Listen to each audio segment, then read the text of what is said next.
कावेरी माता की जय, कावेरी माता की जय, कावेरी माता की जय।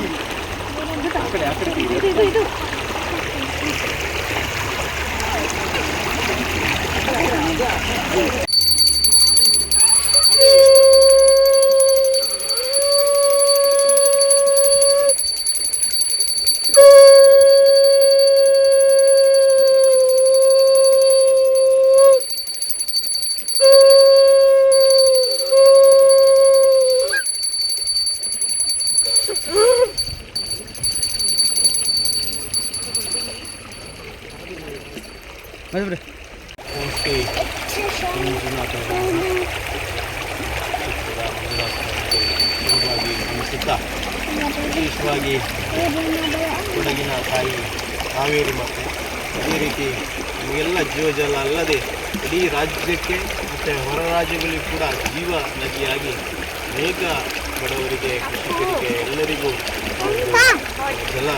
ಪುಣ್ಯ ಜಲವನ್ನು ಒದಗಿಸಿದ ತಾಯಿಯನ್ನು ನಾವು ಪೂಜಿಸಿದರೆ ನಾವೆಲ್ಲರೂ ಅದೇ ಪುಣ್ಯವನ್ನು ಪಡೆಯಬಹುದು. ವಿಶೇಷವಾಗಿ ನಾವು ಕಳೆದ ವರ್ಷದಲ್ಲಿ ಒಂದು ಚಿಂತನೆ ಮಾಡಿದಾಗ ಕಾವೇರಿ ಮಾತೆಯನ್ನು ನಾವು ಪೂಜಿಸಬೇಕು ಮತ್ತು ಅವರ ಆ ಕಾವೇರಿ ನದಿಯ ಸ್ವಚ್ಛತೆಯನ್ನು ಕಾಪಾಡಬೇಕು. ಅನೇಕರು ಇದರ ನೀರನ್ನು ಉಪಯೋಗ ಮಾಡಿ ಆರೋಗ್ಯವಾಗಿ ಬದುಕಬೇಕು ಅನ್ನುವಂಥ ದೃಷ್ಟಿಯಲ್ಲಿ ಪ್ರತಿ ಹುಣ್ಣಿಮೆಯಂದು ಕಾವೇರಿಗೆ ಆರತಿ ಮಾಡುವುದರ ಮುಖೇನ ಆ ನದಿಯ ಪಾವಿತ್ರ್ಯತೆಯನ್ನು ಉಳಿಸಿಕೊಳ್ಬೇಕು ಅನ್ನುವಂಥ ನಿಟ್ಟಿನಲ್ಲಿ ನಾವು ಎಲ್ಲ ಕಡೆ ಈ ಕಾವೇರಿ ಭಾಗದಲ್ಲಿ ನಾವು ಇವತ್ತು ಹುಣ್ಣಿಮೆಯ ಪ್ರಯುಕ್ತ ಆರತಿ ಕಾರ್ಯಕ್ರಮವನ್ನು ಮಾಡ್ತಾ ಇದ್ದೇವೆ. ಮುಖ್ಯವಾಗಿ ನಾವು ದೇವಸ್ಥಾನಕ್ಕೆ ಹೋಗ್ತೇವೆ, ಪೂಜೆ ಸಲ್ಲಿಸ್ತೇವೆ.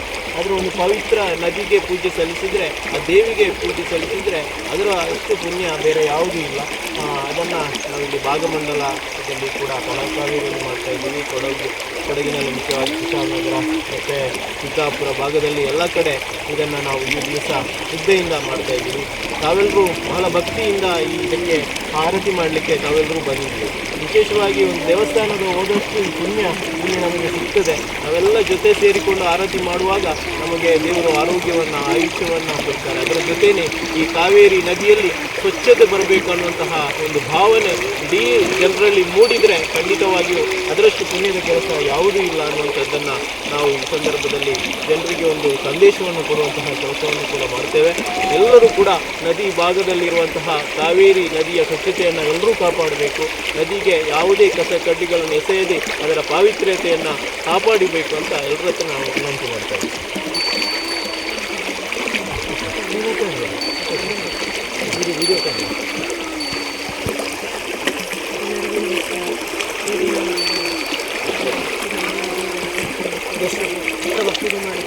ಅದೇ ರೀತಿ ನಮ್ಮ ಕಾವೇರಿ ತಾಯಿಯ ಆರತಿ ಪೂಜೆಯನ್ನು ನಾವು ನಡೆಸಿದ್ದೀವಿ. ಅದಕ್ಕೆಲ್ಲರೂ ಬಂದಿದ್ದಾರೆ. ಅವರಿಗೆಲ್ಲ ನಾನು ಈ ಸಂದರ್ಭದಲ್ಲಿ ಧನ್ಯವಾದ ಹೇಳ್ತೀನಿ. ಅದೇ ರೀತಿ ನಾವು ಇದನ್ನು ಪ್ರತಿ ಹೆಣ್ಣಿನ ಮುಂಚೆ ಮಾಡ್ಕೊಂಡು ಬಂದಿದ್ದೀವಿ.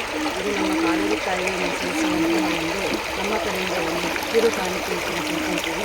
ಯಾಕೆಂದರೆ ತಾಯಿ ನಮಗೆ ಎಲ್ಲರಿಗೂ ಒಂದು ಎಲ್ಲ ನೀರು ವ್ಯವಸ್ಥೆ ಇರುವಂತಹ ಕಾವೇರಿ ತಾಯಿ ಎಲ್ಲರಿಗೂ ಒಳ್ಳೆ ಮಾಡ್ಕೊಂಡು ಹೋಗಿ ಅಂತ ಹೇಳ್ಬಿಟ್ಟು ಈ ಸಂದರ್ಭದಲ್ಲಿ ನಾನು ಆಶಿಸ್ತೀನಿ.